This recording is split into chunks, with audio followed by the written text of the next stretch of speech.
हर हर महादेव प्रिय दर्शकों। कल बुरा था, आगे अच्छा होगा। समय ही तो है, रुक थोड़ी ना जाएगा।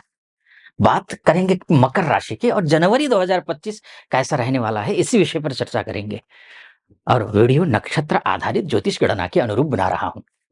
तो चलिए शुरू करते हैं। सबसे पहले बात कर लेते हैं भाग्य की, कर लेते हैं कि ये वर्ष की शुरुआत कितना भाग्यशाली रहने वाला है, इसी विषय पर चर्चा करते हैं। तो आपके भाग्येश कौन है? बुध है। बुध की स्थिति क्या है, ये समझने की कोशिश करते हैं। बुध वैसे वर्ष की शुरुआत में ही 4 जनवरी तक ज्येष्ठा नक्षत्र में है। ज्येष्ठा नक्षत्र स्वयं बुध का नक्षत्र है। और जो बुध का नक्षत्र, जब ये बुध ज्येष्ठा नक्षत्र में रहेगा, यानी कि वो जीव है। अपने नक्षत्र में जब ग्रह रहता है वो जीव होता है, वो आत्मा होता है। और जिस राशि में बैठा हुआ है अर्थात मकर, ये कुंभ वृश्चिक राशि में बैठा है। वृश्चिक राशि का स्वामी मंगल है, अर्थात मंगल आपका शरीर है। शरीर, जीव, आत्मा जब शरीर में प्रवेश करता है तो जो चाहो वो पा लेता है। यानी कि भाग्येश और लाभेश दोनों मिलकर के आपको छप्पर फाड़ कर देने वाले हैं वर्ष की शुरुआत में ही।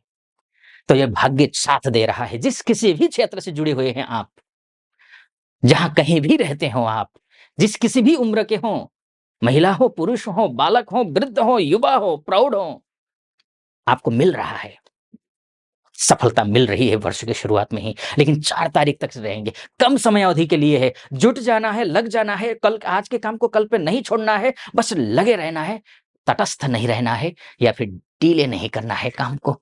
इस बात का आपको ध्यान रखना है। लेकिन 4 तारीख के बाद सावधानी बरतनी है। अब आप सोच रहे होंगे सिर्फ 4 दिन, 4 दिन में तो आप प्लेटफॉर्म तैयार कर सकते हैं, जबरदस्त प्लेटफॉर्म तैयार कर सकते हैं। लेकिन 4 तारीख के बाद लेकर के 13 तारीख तक ये केतु के नक्षत्र में रहेंगे, अर्थात मूल नक्षत्र में रहेंगे आपके भाग्य। और यहां से गोचर के हिसाब से भी 4 तारीख को ही ये धनु राशि में प्रवेश करेंगे। द्वादशस्थ होना बुध का, भाग्येश का शुभ नहीं है, निर्भाग्य योग बना देता है, कतई शुभ नहीं है। बिजनेस के लिए ठीक नहीं है, पर्सनल रिश्तों के लिए ठीक नहीं है, जिस किसी भी क्षेत्र में हैं आप, ऋण के लिए ठीक नहीं है। किसी से पैसे नहीं लेना है, शत्रुओं से सावधान रहना पड़ेगा, बीमारियों से सावधान रहना पड़ेगा, अपनी बुद्धि का प्रयोग करना पड़ेगा। समय पर बुद्धि काम नहीं करेगी आपकी, डिसीजन प्रॉब्लम आएंगे आपके साथ में। सब कुछ ऐसा लगेगा धुंधला है, सब कुछ धुंधला है, कुछ भी क्लैरिटी नहीं आने वाली है। बुध की उपासना करनी है आपको। गणपति अथर्व शीर्ष का पाठ करना है तो करना है। कोई भी काम शुरू करना है उससे पहले आपको श्री गणेशाय नमः मन ही मन में कहना है। कोई भी काम करना हो, गंग गणपतये नमः, ओम गंग गणपतये नमः, इस मंत्र का जाप करने के बाद ही काम शुरू करना है। गणपति जी को, भगवान गणेश को लड्डुओं का भोग लगाइए, दुर्वा चढ़ाइए। बुधवार के दिन तो विशेष चढ़ाइए, और दिन नहीं चढ़ा पाते हैं तो ये करेंगे तो जो धुंधला है, सब कुछ अनिश्चितता है, वो अनिश्चितता दूर होगी, रास्ते दिखेंगे, आगे बढ़ेंगे, भाग्य साथ देगा।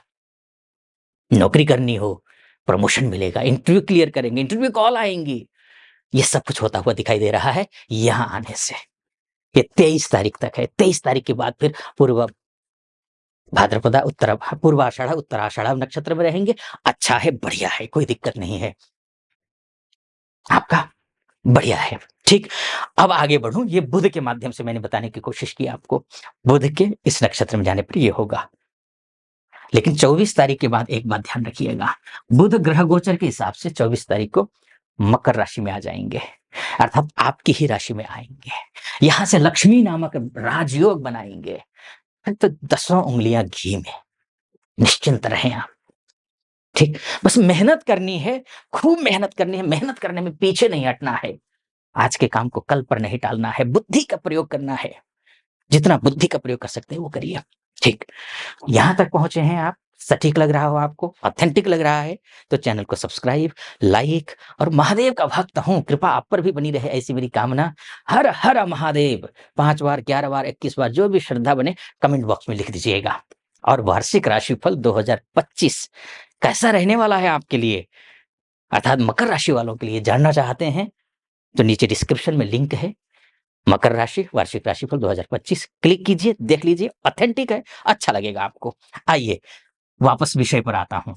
बात बात हमारी बुध की हो गई, बात हम शुक्र की भी कर लेते हैं। शुक्र का करना ज़रूरी है, क्योंकि शुक्र यहाँ गुरु के शनि के साथ बैठे हुए हैं, धन दे रहे हैं, पैसा दे रहे हैं, आपका काम को बढ़िया बना रहे हैं, मान-सम्मान को बढ़ा रहे हैं, समृद्धि दे रहे हैं, धन-धान्य से परिपूर्ण कर रहे हैं। ये अच्छा है। यहाँ से दशम से पंचम में होना, दशम से पंचम में होना, नवपंचम बना देता है भाव से देखा जाए तो। और वैसे भी सेकंड हाउस यानी कि धन का हाउस, कुटुंब का भाव, अपने वाणी से लोगों को मोहित कर लेंगे, धन आएगा, कुटुंब के मसले सुलझ जाएंगे।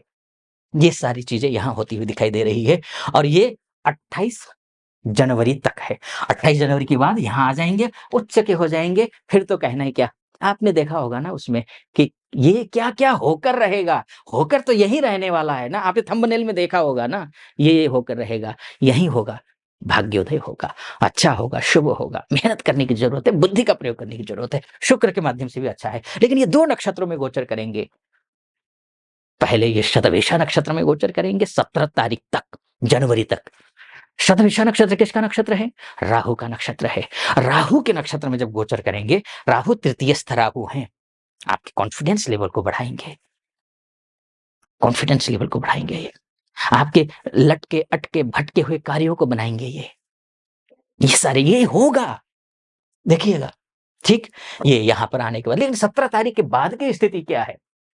17 तारीख के बाद ये गुरु के नक्षत्र में जाएंगे, पूर्वा भाद्रपदा नक्षत्र में जाएंगे। पूर्वा भाद्रपदा नक्षत्र में जाने का मतलब ये है कि युद्ध योग शुरू हो जाता है, क्योंकि शुक्र के गुरु सम हैं, वो शत्रु नहीं समझते, लेकिन गुरु कतई पसंद नहीं करते हैं, शत्रुता रखते हैं, भाई तुम दूर रहो मुझसे।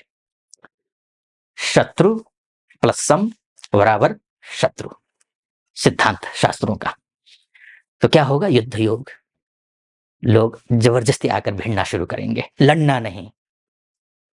लोग कमियां निकालना शुरू करेंगे, नजरअंदाज कर दीजिए। आप सर्वश्रेष्ठ हैं, मकर राशि वाले हैं, मकर लग्न वाले हैं आप।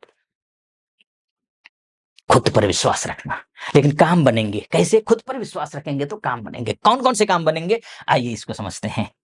सबसे पहला तो अगर आप विदेश में रहते हैं या रहती हैं, तो उस स्थिति में आपके काम बनेंगे, सारे काम, जो भी विदेश से रिलेटेड काम हो आपके, विदेश में रहते हो आप ना, अगर कोई काम अगर लटका हुआ है, अटका हुआ है, तो वो सर्वश्रेष्ठ बेहतरीन तरीके से बन जाएंगे। इसके साथ में एमएनसी में काम करते हो या फिर विदेश जाना चाहते हो, किसी भी वीजा के तहत, education visa, working visa, PR के तहत किसी भी तरह जाना चाहते हैं, तो ये ग्रह सपोर्ट करेगा। शुक्र 17 तारीख के बाद बढ़िया सपोर्ट करता हुआ दिखाई दे रहा है। इसके बाद इसके और क्या करेगा? छोटे भाइयों से रिश्ते अच्छा बनाएगा, बहनों से रिश्ते अच्छा बनाएगा, ये भी अच्छा करता हुआ दिखाई दे रहा है। यहाँ पर ये है। अब शुक्र की भी बात हो गई, सूर्य भी 3 नक्षत्रों में गोचर करेंगे, चूंकि मैं और जाना चाहता था, लेकिन और एक बात आपकी सबसे बड़ी बात है, सोर्स ऑफ इनकम के जो ग्रह हैं वो मंगल हैं, और मंगल क्या कर रहे हैं? मंगल नीच की राशि से निकल करके षष्ठस्थ हो रहे हैं, तो नीच की राशि से ये निकल जाएंगे, ये भी अच्छा है। अभी तक नीच के हैं मंगल, अनावश्यक आरोप लगना, ध्यान रखना, 21 जनवरी तक आरोप लग सकते हैं समाज से, समाज के विरुद्ध, परिवार के विरुद्ध, ऐसा कोई काम मत करना जिससे भी आरोप जो है ना आप पर चिपक जाएं। लोग आरोप लगाने की कोशिश करेंगे, चिपकने नहीं देना है, ये आपको कोशिश करनी है। मंगल की स्थिति भी ठीक है, पुष्य नक्षत्र में रहेंगे 12 तारीख तक। 12 तारीख तक विशेष सावधानी रखनी है आरोपों से, लड़ाई से, झगड़े से, दुर्घटनाओं से, चोट इत्यादि से, अग्नि से सावधानी बरतनी है। लेकिन 12 जनवरी के बाद पुष्य नक्षत्र से निकल करके पुनर्वसु नक्षत्र में जाएंगे, सब कुछ ठीक, सब कुछ बढ़िया, मित्र के ग्रह में जाएंगे, अच्छा करेंगे, कोई चिंता की बात नहीं है। तो ये है, ये मैंने मोटा-मोटे तौर पर आपको ये बताने की कोशिश की है कि ये ग्रह इस नक्षत्र में जाएगा तो ये फल देगा। तो अब ऐसी स्थिति में आपकी कुंडली परम सत्य होती है। देखिए, आप अपनी कुंडली दिखाना चाहते हैं, महिला हो या पुरुष हो, देश में रहते हो या विदेश में रहते हो, तो उस स्थिति में नीचे नंबर है, उस नंबर पे कॉल कीजिए, व्हाट्सएप कीजिए, मेरी टीम से बात कीजिए, अपॉइंटमेंट ले लीजिए, मैं स्वयं आपकी कुंडली देखूंगा। सटीक लगा हो? सब्सक्राइब, लाइक और कमेंट जरूर कर दीजिएगा। आप खुश रहें, प्रसन्न रहें, महादेव की कृपा आप पर बनी रहे ऐसी मेरी कामना, अनुमति चाहूँगा। हर हर महादेव।